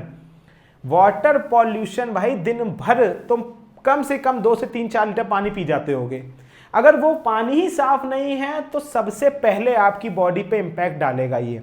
तो हमें अब पढ़ना है वाटर पॉल्यूशन। ठीक है, कोई इश्यू? अब वाटर पॉल्यूशन में अगर आप देखो ध्यान से तो कह रहा है pollutants originating from agriculture run off. इसका क्या मतलब है, फार्म से, जिनके डेयरीज होते हैं वो, जैसे फार्म है तो फार्म का मतलब in the side agriculture farms हैं, वहां वो पेस्टिसाइड्स ये सब यूज करते हैं, फर्टिलाइजर्स, वो सब बह के आते हैं। जिनके डेयरीज हैं वहां से गोबर हो गया और दुनिया भर के एक्सक्रीट्स होते हैं, वो सब आते हैं, such as from farms animal and croplands. ठीक है, उसके बाद अगर कभी एसिड रेन हो गई तो सोचो, एसिड रेन हुई है तो क्या होगा, जमीन पे आपका जो वाटर बॉडीज हैं उन पे एसिड रेन गिरेगी, जो कि वहां की जो वाटर बॉडीज हैं उनका पीएच चेंज कर देगी। पीएच चेंज करने से क्या होगा, उसके जो मैमल्स हैं, एनिमल्स हैं, जो लिविंग ऑर्गेनिम्स हैं, वो सारे के सारे इंपैक्ट हो जाएंगे। वैसे वो कह रहा है strong water drainage etcetera and other similar human activities pollute stream, rivers, lakes, oceans, aquifers, lowering the quality of the water and making it dangerous to human and the environment. This is known as water pollution. This is known as water pollution. बताओ, सबको समझ में आया? अब इतनी भयानक picture आपको हमने दिखा दी है, देखो गौर से क्या है इस भयानक पिक्चर में। देखो, पानी में भयंकर पन्नी, कैन, दुनिया भर की चीजें पड़ी हुई हैं। सोचिए ये वहाँ के मैमल्स और एनिमल्स के लिए कितने, लिविंग ऑर्गेनिम्स के लिए कितने डिफिकल्ट हो जाते हैं, डिफिकल्ट मतलब हार्मफुल हो जाते हैं कि मतलब उनका सर्वाइवल इतना डिफिकल्ट पोजीशन में पहुंच जाता है। ठीक है, पर हम लोग समझ में नहीं आता, हम लोग तो चलने दो भैया, चल रहा है अपनी जिंदगी, जिंदाबाद, भाड़ में जाए दूसरों की जिंदगी, ऐसा वाला माहौल है क्या? नहीं है ना, तो ध्यान रखना पड़ेगा ना भाई। अब आ जाओ, अब वो क्या कह रहा है, causes of water pollution. Water pollution कैसे फैल रहा है? सबसे पहले वो कह रहा है पैथोजेंस। क्या होते हैं पैथोजेंस? पैथोजेंस होते हैं हमारे, these are the disease causing agents found in human and animal excreta. मतलब जो हम वेस्ट प्रोड्यूस करते हैं ये पैथोजेंस उसी से पैदा होते हैं और वही बीमारी फैलाते हैं। ठीक है, फिर वो कह रहा है दूसरा क्या होते हैं, दूसरा वो कह रहा है वो हो रहा है ऑर्गेनिक वेस्ट। क्या होते हैं ऑर्गेनिक वेस्ट? वो कह रहा है ऑर्गेनिक वेस्ट होते हैं, this is the major water pollution, it include leaves, grass, organic trash etcetera. ठीक है, कुछ समझाने की जरूरत है नहीं। Bacteria present in the water bodies decomposes this organic matter at the expense of dissolved oxygen present in water the DO is essentially for the survival for the aquatic life. वो क्या कह रहा है, वो कह रहा है होता क्या है, जो हमारे जब आप कोई वाटर बॉडी को गंदा करते हो तो भाई वो वाटर बॉडी साफ कैसे होगी, सरकार और आप थोड़ा जाओगे छन्नी लेके उसको साफ करने के लिए, तो बेसिकली उसका बीड़ा उठाते हैं, पीड़ा नहीं बीड़ा, रिस्पॉन्सिबिलिटी उठाते हैं वहां के बैक्टीरियाज। ठीक है, अब होता क्या है, जब वो बैक्टीरिया जो वाटर बॉडीज में प्रेजेंट होते हैं वो जब उनको डिकम्पोज कर रहे होते हैं, तो डिकम्पोज के लिए भाई वो इतनी मेहनत कर रहे हैं तो उन्हें ऑक्सीजन चाहिए, और वो जो वाटर बॉडी की जो ऑक्सीजन है, वाटर बॉडीज में जो डिजॉल्व ऑक्सीजन है उसको वो यूज कर डालते हैं। जब वो उसको यूज कर डालते हैं तो जो वहां के मैमल्स हैं या वहां के एनिमल्स हैं या लिविंग ऑर्गेनिज्म हैं उनके लिए उस वाटर में डिजॉल्व ऑक्सीजन की कमी हो जाती है, और उस डिजॉल्व ऑक्सीजन की कमी से की वजह से उनका सर्वाइवल खत्म होने लगता है, सर्वाइवल मुश्किल हो जाता है। और यही क्वेश्चन आया हुआ है आपका AIPMT 2011 में, तो ज्यादा पुराना नहीं है। ठीक है, अब वो कह रहा है नेक्स्ट चीज, anaerobic bacteria that do not require O2, मतलब दो तरह के बैक्टीरिया हैं, एक जिनको ऑक्सीजन जरूरत होती है और दूसरे जिन्हें ऑक्सीजन जरूरत नहीं होती है, उन्हें क्या बोलते हैं, anaerobic bacteria. Further deteriorate this by decomposing the waste and releasing foul smell. समझ रहे हो, समझ रहे हो क्यों क्या कह रहे हैं, यही वो बैक्टीरिया हैं जो पानी में गंदी स्मेल प्रोड्यूस करते हैं। बहुत दिन के लिए पानी कहीं भरा रह जाए तो उसमें बड़ी सड़ने ऐसी बदबू आने लगती है, वो इन्हीं की वजह से है। समझ रहे हो, आ जाओ। अब वो कह रहे हैं नेक्स्ट क्या है, नेक्स्ट सबसे मेजर सोर्स है क्या आज के टाइम पे, केमिकल पॉल्यूटेंट्स। क्या, केमिकल पॉल्यूटेंट्स, ये क्या है, वो कह रहा है heavy metals such as cadmium, mercury, nickel etcetera which are found in industrial waste makeup this pollutant class. मतलब मेजरली जो इंडस्ट्री से वेस्ट आती है उसमें कैडमियम, मरकरी, निकल ये सब होते हैं, यही इसका सबसे बड़ा पार्ट है। These are found as water soluble in organic salts। ठीक है, water soluble chemical pollutants also includes acids such as sulfuric acid from the mine drainage, salts such as sodium and calcium chloride। Petroleum products, जो कि petroleum products क्या होते हैं, पानी में मान लो शिप्स गिर जाएं और ये सब चीजें, शिप्स नहीं गिर जाएं, लीकेज हो जाए और डंपिंग करते हुए चले जाएं, कुछ हो जाए, तो petroleum products, pesticides, polychlorinated biphenyls are the examples of organic pollutants. ठीक है, तो मोटा माटी अगर बात करें तो अगर कोई भी केमिकली चीज हमारे वाटर बॉडी में जाएगी तो वो हमारे लिए वहां पे केमिकल पॉल्यूटेंट्स का काम करेगी। इजी, समझ में आ गया, चलें आगे, आ जाओ। अब वो कह रहा होगा, बहुत इंपॉर्टेंट देखना, वो कह रहा है you might have observed green coloured plant like coverage at the surface of the water bodies. ठीक है, आप जैसे कहीं गए हो, ये बेसिकली उन जगहों पे ज्यादा होता है बड़ी जहां पे वाटर फ्लोइंग नहीं है, एक स्टिल वाटर है। ठीक है, जहां पे फ्लो नहीं, वैसे पॉन्ड हो गया। ठीक है, तो बेसिकली वहां पे आप देखना पानी के ऊपर एक ग्रीन सरफेस सी जमने लगती है, वो उस ग्रीन सरफेस फ्लोट कर रही होती है, खासकर at the banks of that pond, मतलब उनके जो कोने हैं वहां पे। वो क्या होता है, वो एक तरह का एल्गली होता है, या फिर वो क्या होता है, उसको हम बोलते हैं इथोफिकेशंस। ठीक है, ये बेसिकली बहुत इंपॉर्टेंट है, क्योंकि होता क्या है, ये वो चीज है जो कि नेचर से, एटमॉस्फेयर से वाटर में ऑक्सीजन का सप्लाई रोक देता है। समझना, ये एक लेयर का काम कर देता है वाटर और एटमॉस्फेयर के बीच में, जिससे होता क्या है, जो एयर आनी चाहिए और वाटर में DO का काम करना चाहिए, डिजॉल्व ऑक्सीजन का काम करना चाहिए, वो ब्रेक हो जाती है चेन, और वाटर में ऑक्सीजन की कमी हो जाती है, जिसकी वजह से उसमें जो लिविंग ऑर्गेनिज्म हैं उनकी लाइफ खतरे में पड़ जाती है, कुछ सालों में खत्म भी हो जाती है। वो बोल रहा है the green plant like is algae which grows rapidly in water bodies that contain excessive phosphates। ठीक है, this limits the oxygen of the aquatic life। समझ में आ गया, समझ में आ गया, इजी था, कुछ इसमें इशू तो नहीं है। अब वो कह रहा है, ध्यान समझना, the quantity of dissolved oxygen DO required by aerobic organism to break down the organic matter present in a given water sample at a particular temperature during a certain time period is known as biochemical oxygen demand, BOD। that is very important। AIPMT 2011 और 2013, मतलब 3 साल के difference में ये question 2 बार आया है। सोच लो, बहुत इंपॉर्टेंट है। तो एक चीज समझने वाली यहां पे क्या है, वो कह रहा है क्या होता है बीओडी। वो कह रहा है भाई साहब, जो भी लिविंग ऑर्गेनिज्म प्रेजेंट हैं या बैक्टीरिया प्रेजेंट हैं पानी में, उनको वेस्ट को डीकंपोज करने के लिए ऑक्सीजन चाहिए। वो जो ऑक्सीजन यूज करते हैं उसकी वजह से वहां पे जो लिविंग ऑर्गेनिज्म रह रहे हैं उनके लिए ऑक्सीजन की कमी हो जाती है। तो जो मिनिमम अमाउंट ऑफ ऑक्सीजन वो बैक्टीरियाज यूज करते हैं at a particular temperature and a particular period of time, उसी ऑक्सीजन कंजप्शन को हम बोलते हैं BOD, biochemical oxygen demand. Biochemical oxygen demand, समझ गए सब लोग? क्लियर हो गया? इजी था। क्या होता है बायोकेमिकल ऑक्सीजन डिमांड? बीओडी क्या होता है, फिर से सुनो, नहीं समझ में आया।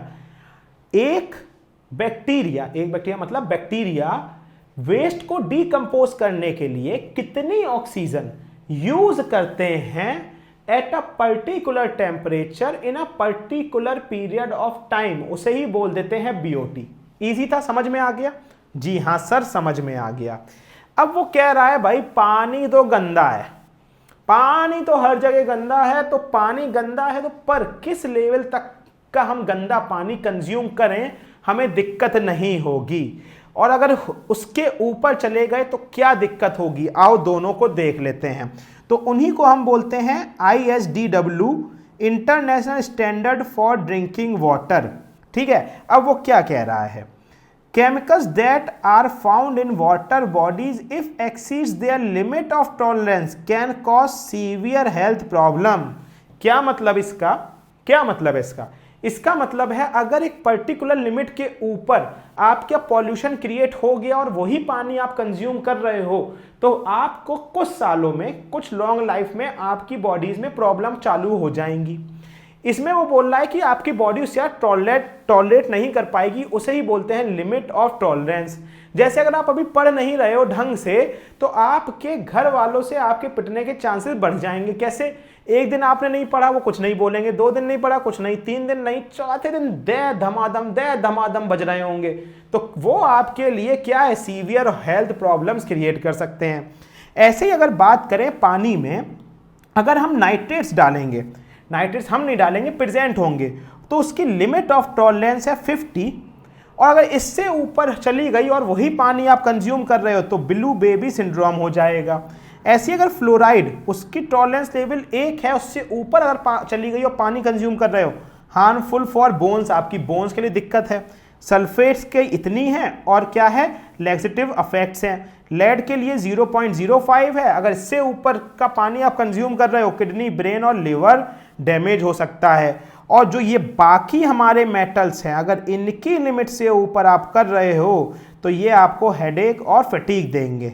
ठीक है, डे टू डे लाइफ में आपको क्या होगा, रोज सिर दर्द होगा और आपको बॉडी ना टूटती हुई लगेगी, थकावट जल्दी होगी, ऐसा लगेगा यार हाथ दर्द कर रहा है, शरीर दर्द कर रहा है, ये वाली चीजें प्रॉब्लम चालू हो जाती हैं। ठीक है, तो इसके लिए क्या आता है, इसके लिए आप जहां का पानी पी रहे हो वहां के पानी का एक बार टेस्टिंग करा लो, कितना हार्ड है वो, TDS लेवल चेक करवा लो। ठीक है, टोटल डिजॉल्व सॉल्ट्स, जिसका फुल फॉर्म होता है TDS की, तो मशीन आती है 300-400 रुपए की, पानी में डालो TDS लेवल बता देगी। ठीक है, ये सब चीजें चेक करा लो। ठीक है, चलो आगे चलते हैं।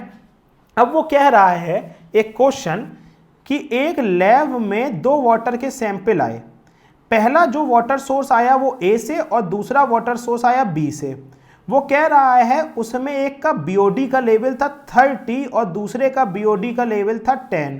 वो कह रहा है कौन ज्यादा पॉल्यूटेंट है। तो एक चीज सोचो, BOD का मतलब क्या है, तुमने एक वो वहां के जो बैक्टीरियाज हैं वो कितना ज्यादा ऑक्सीजन कंज्यूम कर रहे हैं वहां का जो वेस्ट है उसको तोड़ने के लिए। अगर BOD बढ़ेगा इसका मतलब उस पानी का वेस्ट उतना ज्यादा है। अगर किसी का वाटर का BOD कम है इसका मतलब है वहां पे वेस्ट कम है, क्योंकि बैक्टीरिया कम वेस्ट कम ऑक्सीजन कंज्यूम कर रहे हैं वेस्ट को डिकम्पोज करने के लिए। तो BOD A का है 30 और BOD B का है 10, इसका मतलब ज्यादा पॉल्यूटेड वाटर कौन सा है, A वाला, सोर्स A से जो पानी आया है वो ज्यादा पॉल्यूटेड है। यही बात वो बोल रहा है, क्या biological oxygen demands tell us the organic matter in the water, therefore higher BOD is more polluted in the water, so we can conclude easily that a is more polluted. बताओ सबको समझ में आया? तो हमारा air pollution clear, water pollution clear, पक्का? चलें अब आगे, लेट्स गो गाइज। अब बात करते हैं अपने थर्ड और लास्ट टाइप ऑफ पॉल्यूशन की, जो कि है अपना सॉइल पॉल्यूशन। अब सॉइल पॉल्यूशन के बारे में एक चीज समझना बहुत जरूरी है कि जब ये आप करते हो या हम लोग करते हैं तो ये हमें दिख रहा होता है, तब भी हम कुछ नहीं करते। क्योंकि बहुत से लोग बहाना मार देते हैं कि सर एयर और वाटर तो हमको दिख भी नहीं रहा है, जो कि एक कहने को बहाना बहुत बढ़िया है। क्यों? क्योंकि एयर पॉल्यूशन है चाहे वाटर पॉल्यूशन है। अब हवा में पॉल्यूशन है पर आपको दिख थोड़ा ना है कि हवा में पॉल्यूशन है, पर है, दैट्स अ डिफरेंट थिंग।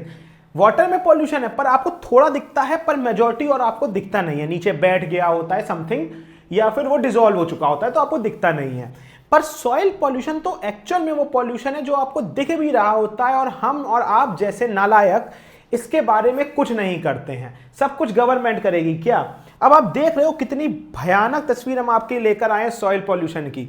ओ भाई साहब, सर आप ये कहां चल रहे हो? आपके कैसे दिन आ गए सर? आप सॉइल पॉल्यूशन, सर आप गंदे पहाड़ पे हो। एक दिन तुम्हारे भी ऐसे ही दिन आने वाले हैं, समझ रहे हो, जब तुम भी ऐसे ही बैठे होगे। क्यों? क्योंकि हमारे यहाँ ना कोई प्रॉपर मैनेजमेंट और कोई प्रॉपर एजुकेशन नहीं है किसके बारे में, सॉइल पॉल्यूशन के बारे में। तो एक्चुअल में सॉइल पॉल्यूशन होता क्या है ये आज हम आपको पढ़ाएंगे। ध्यान से पढ़ो, कम से कम कुछ सीख जाओगे, ठीक है? तो पेपर में तो काम आएगा ही आएगा, एक अच्छे इंसान भी बनोगे, ठीक है? आ जाओ, वो क्या कह रहा है? Soil pollution is defined as the presence of hazardous compound. Hazardous का मतलब, हैजार्डस कंपाउंड्स का मतलब है कि जैसे बहुत हार्मफुल, जो कि आपको डायरेक्टली इंपैक्ट करते हैं, आपके एग्रीकल्चर को इंपैक्ट करते हैं, आपकी हेल्थ को इंपैक्ट करते हैं। तो हैजार्डस का मतलब होता है कि बहुत ज्यादा खतरनाक। क्यों? क्योंकि अगर सॉइल गंदी हुई तो आपका पानी भी गंदा होगा, यह बात याद रखना। तो कह रहा है पॉल्यूटेंट्स और contaminants in soil at concentration in high enough to endanger human health or the environment। तो कह रहा है सॉइल में अगर हैजार्डस चीजों की क्वांटिटी एक लिमिट से ऊपर बढ़ गई तो वो आपके सॉइल को इंपैक्ट करेगी, और सॉइल को इंपैक्ट करेगी तो आपके नेचर को भी इंपैक्ट करेगी, एनवायरनमेंट को भी इंपैक्ट करेगी। तो गाइज ये दो टाइप के हैं, कौन कौन से? एक तो है पेस्टिसाइड, ठीक है, एक तो है आपका पेस्टिसाइड, दूसरा है आपका हर्बिसाइड, ठीक है? पेस्टिसाइड्स क्या होते हैं? ये वो सिंथेटिक केमिकल कंपाउंड्स होते हैं जो कि हम क्रॉप्स के ऊपर डालते हैं पेट्स को, बैक्टीरियाज को, इंसेक्ट्स को मारने के लिए, तो उन्हीं को कहते हैं पेस्टिसाइड। तो ये क्या है? Synthetic toxic chemicals which are used for killing crop pest. तो इनका ना नेचर पे बहुत ज्यादा बड़ा इंपैक्ट पड़ता है, इन्हीं को बोलते हैं हम पेस्टिसाइड्स, ठीक है? Over usage of pesticides leads to a development of resistance in pests, thereby making pesticides ineffective and soil polluting। क्या होता क्या है? कुछ सालों में जब आप लगातार पेस्टिसाइड्स को यूज करते रहते हो, ठीक है, तो वहां उस एरिया के जो पेस्ट होते हैं वो क्या करते हैं? उनसे इम्यून हो जाते हैं, क्योंकि वो धीमे धीमे उसको खा रहे होते हैं, कंज्यूम कर रहे होते हैं, तो वो उसके इम्यून हो जाते हैं, वो मरते नहीं हैं। आप कहते हो भाई साहब पेस्टिसाइड तो डाल दिया तब भी ये मरे नहीं है, तो आप उन पेस्ट को मारने के लिए और भयंकर पेस्टिसाइड डालते हो, ज्यादा क्वांटिटी में, नया तगड़ा वाला लेकर आते हो, जिसकी वजह से वहां की सॉइल है उसमें पेस्टिसाइड्स की क्वांटिटी बहुत ज्यादा हो जाती है, और जो सॉइल को बिल्कुल तबाह कर देती है। और बारिश हो गई तो ये सब बह के आपका वाटर में जाएगा और वाटर पॉल्यूशन भी होगा। बात समझ रहे हो? अब वो कह रहा है हर्बिसाइड्स क्या होते हैं? देखो, दो कंपाउंड्स, सोडियम क्लोरेट NaClO3 और sodium arsenate Na3ASO3 and other major compounds are the major constituents of weed, useless plant that grow along the crop killing chemicals, ठीक है, known as herbicides।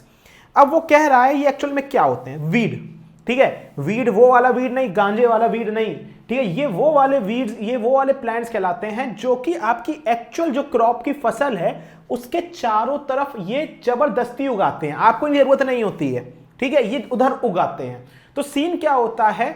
जो न्यूट्रिशन आपकी एक्चुअल क्रॉप्स को मिलना चाहिए था, agriculture crops को, वो न्यूट्रिशन ये भी क्या कर रहे होते हैं? सॉइल से एब्जॉर्ब कर रहे होते हैं, और जिनकी वजह से आपकी फसल को जो एक्चुअल में एक प्रॉफिट या न्यूट्रिशंस मिलने चाहिए थे, फायदा होना चाहिए था, वो नहीं हो पाता है। तो ये होते हैं herbicides. Some of herbicides are known to cause birth defects. ठीक है, some herbicides are known to cause birth defect, इसमें कोई समझाने वाली चीज है नहीं। ठीक है, आ जाओ। अब वो कह रहा है DDT was very famous pesticide up until world war second, ये मैंने आपको स्टार्टिंग में पढ़ाया था, याद करो। ठीक है, then its adverse effect which are discovered later lead to a ban. ठीक है, बहुत खतरनाक केमिकल था, क्रॉप तो सही हो जाते थे एग्रीकल्चर, पर इसका लॉन्ग टाइम पे ह्यूमन हेल्थ पे बहुत बड़ा इंपैक्ट पड़ता था। तो 1972 के बाद अमेरिका ने इस पे कंप्लीटली बैन लगा दिया, और अमेरिका की जब स्टडी सारी दुनिया ने देखी, सारी दुनिया ने इस पे बैन लगा दिया। Some commercial available non biodegradable pesticides are aldrin, dieldrin, organophosphates and carbamates makeup a class of biodegradable pesticides. अब पेस्टिसाइड्स कैसे, देखो सब कुछ जानते हैं, सबने देखा ही होगा। इस तरीके से देखो पेस्टिसाइड को छिड़का जाता है। दो तरीके होते हैं पेस्टिसाइड को छिड़कने के। क्या, एक तरीका होता है जहां पे आप पेस्टिसाइड्स में क्या करते हो, सिंपल एक पीठ में एक आप क्या कहते हैं, जो टैंक टाइप का टांग लेते हो और आप उसको ऐसे स्प्रे करते हुए चले जाते हो। वो होता है उन किसानों के लिए जो उसको बड़े वाले, उसको ट्रैक्टर वाले पेस्टिसाइड स्प्रेयर को अफोर्ड नहीं कर सकते हैं। पर जिनके पास पैसा है वो क्या करते हैं, इतना बड़ा एक लंबा सा एक चेन होती है, चेन का मतलब एक पाइप सा होता है लंबा सा, ट्रैक्टर के ऊपर क्या टैंक रख देते हैं और ट्रैक्टर में एक साथ पूरी फसल पे छिड़कते चले जाते हैं। तो आप देख रहे हो कितनी मेजर क्वांटिटी में पेस्टिसाइड छिड़का जा रहा है, और इतनी मेजर क्वांटिटी में अगर पेस्टिसाइड छिड़कोगे तो सोचो जो आपकी सॉइल है, आपका वहां पे जो वाटर बॉडीज, उन पे क्या इंपैक्ट पड़ेगा। समझ रहे हो। अब आओ, वो कह रहा है सबसे इंपॉर्टेंट चीज अगर आपको सॉइल पॉल्यूशन रोकनी है तो वेस्ट मैनेजमेंट। 90% लोगों को नहीं पता होता है वेस्ट मैनेजमेंट क्या है। आपने देखा होगा बहुत जगह मॉल या बाहर जाओ गवर्नमेंट प्लेसेस पे, तो वहां पे डस्टबिन भी दो तरह के रखे होते हैं, ग्रीन और ब्लू कलर का। 90% लोगों को नहीं मालूम उन दोनों का क्या मतलब होता है। तो लोगों को वेस्ट मैनेजमेंट के बारे में कुछ नहीं मालूम। तो हम आज पढ़ेंगे वेस्ट मैनेजमेंट क्या होता है। तो सबसे पहली बात, जो improper disposal of waste is the one of the core problem of environmental degradation. The first step towards the waste management is segregation of waste. क्या मतलब है इसका, देखो हम लोग दुनिया में इतने सारे लोग हैं, लोग डिफरेंट डिफरेंट चीजें यूज करते हैं, रोज मर्रा की लाइफ में डिफरेंट डिफरेंट चीजें यूज करते हैं। आप कुछ डिफरेंट वेस्ट पैदा करते हो, मैं कुछ डिफरेंट वेस्ट पैदा करता हूं, दुनिया में कोई और डिफरेंट वेस्ट पैदा करता है। पर ये सब ना वेस्ट आके मिक्स एक जगह होती है। जहां पे मिक्स होती है वहां पे सबसे इंपॉर्टेंट चीज है उनका सेग्रीगेशन। सेग्रीगेशन का मतलब है आपको पता होना चाहिए सबसे पहले तो कौन सी बायोडिग्रेडेबल हमारी वेस्ट है, कौन सी नॉन बायोडिग्रेडेबल वेस्ट है। पहले दोनों को अलग करो, फिर बायोडिग्रेडेबल में भी उनको डिफरेंट डिफरेंट पार्ट में सेग्रीगेट किया जाता है, नॉन बायोडिग्रेडेबल में भी उसको डिफरेंट पार्ट में सेग्रीगेट किया जाता है। ये दुनिया का सबसे बड़ा प्रॉब्लम है, हम इसको करने में असफल हो जाते हैं। पर अगर ये करने लगे तो most of the problem solve हो जाए। वो कहता है all house hold garbage should be collected and disposed using a set protocol. अगर आप देखो, मैं जहां पे रह रहा हूं नोएडा में, वहां पे सोसाइटीज में वो घर के बाहर 2-3 तरह के डस्टबिन रख देते हैं। ठीक है, तो आपको खुद पता होना चाहिए कौन सा वेस्ट किस डस्टबिन में डालना है, जिससे बाद में उनको उसको सेग्रीगेट ना करना पड़े। तो ये एजुकेशन बहुत इंपॉर्टेंट है। आप एक एजुकेटेड सोसाइटी में अगर आना चाहते हो तो आपको ये सब चीजें पता होनी चाहिए। फिर if the waste is not disposed of properly it's leads to the pollution of ground water which then creates health concern. जाहिर सी बात है, आप नहीं ठिकाने लगाओगे तो पानी में जाएगा, और वही पानी पियोगे तो राम राम सत्य हो जाएगा आपका। ठीक है, तो अब आते हैं मेन मुद्दे पे। वो कह रहा है कैसे करना है वेस्ट मैनेजमेंट को, समझना कैसे और कैसे करना है। तो उसके लिए बहुत सारी चीजें हमें समझनी पड़ती है कि वेस्ट कितने टाइप की होती है। देखो, एक तो होती है डोमेस्टिक वेस्ट। क्या होती है डोमेस्टिक वेस्ट? ये वो वेस्ट है जो आपके घर से निकलती है, इसी वेस्ट को हम कहते हैं क्या, डोमेस्टिक वेस्ट। एक होती है इंडस्ट्रियल वेस्ट, सबसे खतरनाक वेस्ट इसे कहते हैं इंडस्ट्रियल वेस्ट, जो कि सारी इंडस्ट्रीज और फैक्ट्रीज से निकलती है। तीसरी होती है माइनिंग वेस्ट। माइनिंग वेस्ट क्या होती है? जब खुदाई होती है तो आप अर्थ के अंदर से बहुत सारी चीजें बाहर निकाल रहे होते हो। अब आपको मान लो अगर अर्थ के अंदर सोना निकालना है तो आप सोने के लिए खुदाई करते जा रहे हो, पर जो उस सोने के अलावा इतनी सारी चीजें निकल रही हैं, उनको कहां डिकम्पोज करोगे? कहीं ना कहीं तो डिकम्पोज करना है। तो अगर उसका सही से डिकम्पोज नहीं किया आपने तो पूरे आसपास के एरिया को तबाह कर देता है। चौथा होता है मेडिकल वेस्ट। मेडिकल वेस्ट भी बहुत खतरनाक है, क्योंकि जब मेडिसिन बन रही होती हैं या आप यूज करते हो तो एक्सपायर मेडिसिन को या जो मेडिसिन वेस्ट होता है उसको आप सिंपल ऐसे डिकम्पोज करते हो। तो कभी सोचा है जब वो वेस्ट में जाएगा तो क्या क्या प्रॉब्लम्स क्रिएट कर सकता है। नेक्स्ट है एग्रीकल्चर वेस्ट। एग्रीकल्चर वेस्ट में हमारे पेस्टिसाइड्स, फर्टिलाइजर्स, ये सब आते हैं। तो ये इतने टाइप की हमारी वेस्ट होती हैं जिनको हमें सेग्रीगेट करना होता है और सही से डिकम्पोज करना होता है। अब आप गौर से देखो, ये इस पिक्चर की बहुत बड़ी अहमियत है, आपको समझना पड़ेगा इस पिक्चर को। गौर से देखो, इस पिक्चर में आप देखो 5 डिफरेंट टाइप के क्या रखे हुए हैं, 5 डिफरेंट टाइप के आपके डस्टबिन टाइप के रखे हुए हैं। ये बेसिकली आपको देखने को मिलता है जब आप किसी गवर्नमेंट जगह पे जाते हो तो वहां गवर्नमेंट इस तरह से रखती है, पर आपको पता ही नहीं होता है करना क्या है। तो देखो, अगर आप कहीं पे जा रहे हो तो वहां पे इन चीजों को नोटिस करना सीखो। ये चीज है ग्रीन वाला, ये इसमें हम गिलास डालते हैं। ग्रीन वाले को हम बेसिकली गिलास, जैसे आपने मिल्क शेक पिया, मैं पानी पी रहा हूं, मैंने पानी पिया, गिलास खाली हो गया, अब मेरे को गिलास का यूज नहीं है तो मैं किस डस्टबिन में डालूंगा, इस ग्रीन वाले में डालूंगा। ठीक है, अगर आपको पेपर डालना है तो पेपर आप किस में डालेंगे, पेपर आप डालेंगे इस ब्लू वाले में। आपको कोई मेटल डालना है तो आप डालेंगे येलो वाले में। आपको प्लास्टिक डालनी है तो आप डालेंगे किस में, इस रेड वाले में। और कोई ऑर्गेनिक वेस्ट, ऑर्गेनिक वेस्ट का मतलब केले का छिलका, सेब छीले हो, ये सब चीजें जो कि इजीली डिकम्पोज हो सकती हैं, उनको डालोगे आप किस में, इस ब्राउन वाले में। ये चीज सबको समझ में आई। तो ये तो हो गया बहुत हैवी वाला सेक्शन जो कि आपको पता होना चाहिए। पर टू बी वेरी फ्रैंकली, हम अगर नॉर्मल जगहों पे भी जाते हैं तो वहां आप देखोगे कि 2 सिंपल बॉक्स रखे होते हैं, ब्लू और ग्रीन।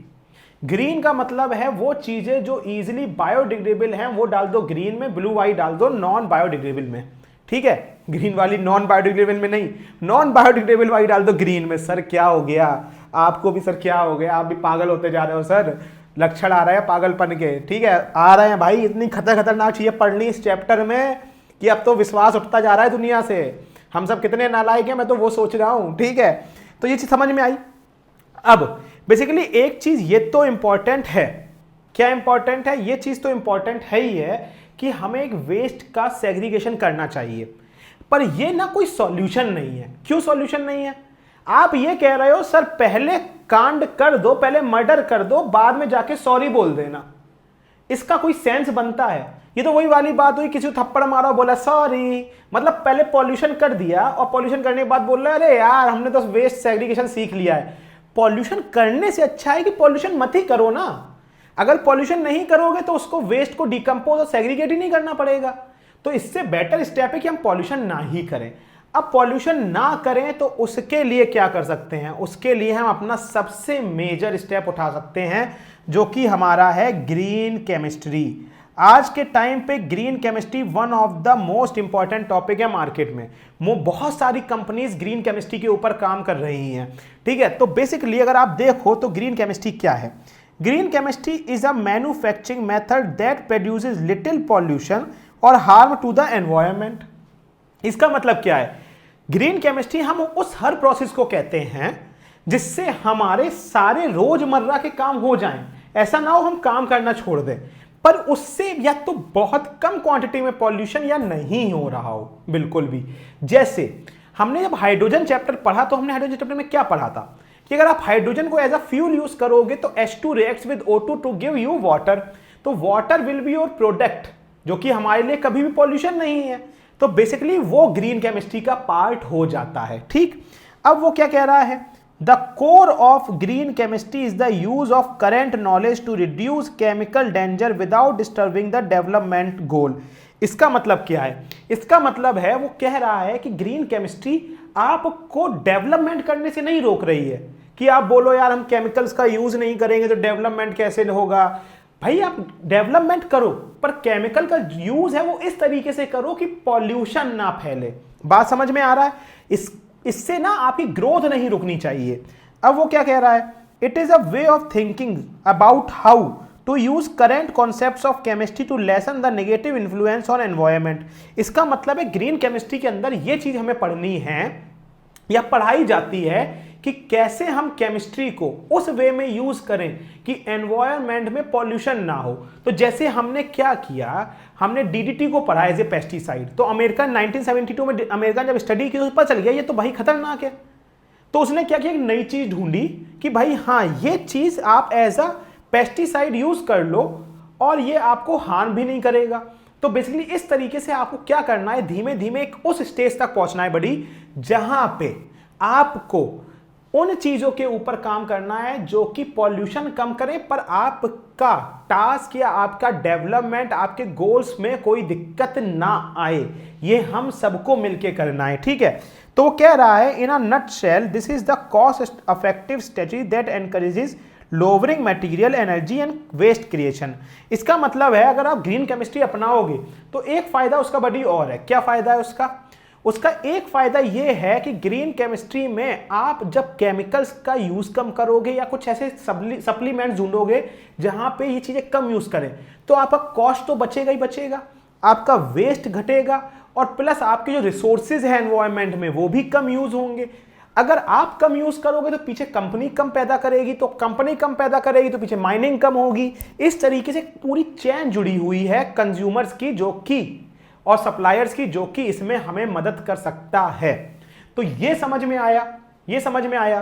तो ये हमारा सबसे इंपॉर्टेंट पार्ट था पूरे चैप्टर का, ग्रीन केमिस्ट्री, जिसके ऊपर हमें फोकस करना चाहिए। अब वो बोल रहा है जो ग्रीन केमिस्ट्री इस समय हम लाइव यूज कर रहे हैं, लाइव यूज करने में डे टू डे लाइफ में ग्रीन केमिस्ट्री हम यूज कर रहे हैं, जो एक्शन में है वो क्या क्या है। देखो, ड्राई क्लीनिंग ऑफ क्लॉथ्स, पहले जो कपड़े थे उनकी ड्राई क्लीनिंग, जैसे आप सूट वूट की ड्राई क्लीनिंग कराते होगे, तो वो ड्राई क्लीनिंग हम किससे कराते थे, हम कराते थे टेट्राक्लोरोइथीन से, ठीक है। ये बहुत ज्यादा खतरनाक था। वाटर में जब आप धुलते थे तो वाटर के साथ चला जाता था, पूरी वाटर बॉडीज को कंटामिनेट कर देता था, मतलब दूषित, भयंकर दूषित बदी, ठीक है। तो वो कह रहा है उसको हमने रिप्लेस कर दिया किससे, लिक्विफाइड CO2 से। लिक्विफाइड CO2 वो ही काम करता है पर हमारे जो ग्राउंड वाटर है उसको हार्म नहीं करता है। सोचो कितना बड़ा स्टेप है ग्रीन केमिस्ट्री में। अब समझ में आ रहा है ग्रीन केमिस्ट्री का मतलब क्या है। ग्रीन केमिस्ट्री का मतलब ये नहीं ड्राई क्लीनिंग रोक दो, पर उसका मतलब है जो हार्मफुल चीजें हैं उनको रिप्लेस कर दो नॉन हार्मफुल चीजों से, ठीक है। वो नेक्स्ट कह रहा है ब्लीचिंग ऑफ पेपर, ठीक है। ब्लीचिंग ऑफ पेपर क्या हो गया है, पहले हम ब्लीचिंग ऑफ पेपर करते थे Cl2 गैस से, अब हमने उसको रिप्लेस कर दिया है किससे, H2O2 से। बात वही है, ब्लीचिंग तो अब भी हो रही है पर हमारा पॉल्यूशन कम हो गया है। अब वो कह रहा है preparation of chemicals with no by products, मतलब आप अपना काम करो पर बाई प्रोडक्ट में वेस्ट छोड़ के मत जाओ जिसको हमें बाद में ठिकाना लगाना पड़े या वो पॉल्यूशन फैलाए। वो कह रहा है ethanol is now commercially prepared by one step oxidation of ethene in the presence of ionic catalyst in aqueous medium with no by product. कह रहा है पहले बहुत सारे बाई प्रोडक्ट आते थे पर आज के टाइम पे हमें बाई प्रोडक्ट्स के बिना वन स्टेप में ही रिएक्शन करने पे हमारा काम हो जाता है। जैसे नीचे देखो, हमारा इथीन जब ऑक्सीजन से रिएक्ट करता है तो वो वैसे ही हमें क्या प्रोवाइड कर देता है, वैसे ही वो हमें CH3CHO प्रोवाइड कर देता है। एक स्टेप में रिएक्शन हो गई और कोई हमारा बाई प्रोडक्ट नहीं आया। तो मेरे ख्याल से अब सबको समझ में आ गया होगा कि हमारी ग्रीन केमिस्ट्री क्या है। सबको क्लियर हुआ। ग्रीन केमिस्ट्री कभी नहीं कहती कि आप अपना डेवलपमेंट रोक दो, ग्रीन केमिस्ट्री बस इतना कहती है भाई पॉल्यूशन मत करो, अपना काम करते रहो। तो यहां पे हमको पूरा चैप्टर ऑलमोस्ट बड़ी क्या हो गया है, क्लियर हो गया है। तो सर भी वापस बड़े हो जाएं, ठीक है। तो हमने एनवायरमेंटल केमिस्ट्री पढ़ ली, जो कि मेजॉरिटी ऑफ लोग नहीं पढ़ते हैं अपने पेपर में और गलती यही करते हैं। जिस साल इसका क्वेश्चन आता है आप 4 नंबर का क्वेश्चन छोड़ के चले आते हो, और क्वेश्चन से बड़ी बात है कि आप एनवायरनमेंट के बारे में जानते ही नहीं हो। होता क्या है, जब आप किसी अच्छी सोसाइटी में जाओगे तो वहां आपको ये स्टेप्स फॉलो करने पड़ते हैं, नहीं करोगे तो आप एक टाइप के गंवार लगोगे, और गंवार से बड़ी बात है लोग आपसे थोड़ा दूर रहेंगे क्योंकि आप अपने एनवायरनमेंट की कदर नहीं कर रहे हो, तो फिर किस चीज़ की कदर करोगे। तो गाइस यही था हमारा क्या, एनवायरमेंटल केमिस्ट्री। आई थिंक आप सबको क्लियर हो गया होगा। तो कैसा लगा ये लेक्चर, अच्छा लगा? ठीक है, सबको समझ में आ गया। चलो हम मिलते हैं अपने अगले चैप्टर में, तब तक के लिए bye, take care and love you all guys, love you all.